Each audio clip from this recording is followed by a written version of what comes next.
পিকনিকের বাজার নিজের হাতে করার মজাটাই কিন্তু আলাদা।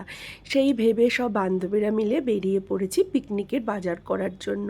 কাল তো মহালয়া, আজকে সবাই মিলে তাই জন্য পিকনিক করব মহালয়া উপলক্ষে। তো যেমন ভাবা তেমন কাজ, আমরা সব বান্ধবীরা মিলে প্রথমে চালের দোকান থেকে একটু চাল নিয়ে নিলাম। এবার চলে এসেছি মুদিখানার দোকানে সমস্ত কিছু কিনে নেব। তো মুদিখানার জিনিস কিনতে কিনতে ওখানে একটু আমুল দুধও কিনে নিয়েছিলাম। আমুল দুধ খেতে তো বেশ ভালো লাগে।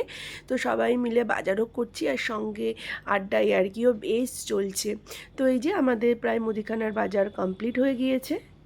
এই দেখো বন্ধুরা, আমাদের পিকনিকের বাজার হচ্ছে তেল 2 কেজি। তোর এত বন্ধু? 4টি বাজার, আর কিছু দেয়নি এখন।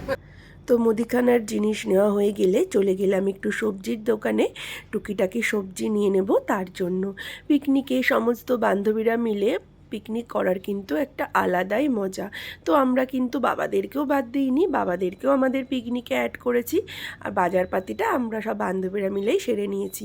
তো এই যে আমাদের বাজার করা হয়ে গিয়েছে, এবার চলে গেলাম একটুখানি থালা গ্লাস নেওয়ার জন্য। এখান থেকে থালা গ্লাসও নিয়ে নিলাম। বাজারের ব্যাগটা প্রচণ্ড ভার হয়েছিল, সবাই মিলেমিশে একে অপরের মিলে টেনেছি বাজারের ব্যাগটা। তো আজকে কারা কারা পিকনিক করছো অবশ্যই কিন্তু কমেন্ট করে জানিও। টাটা।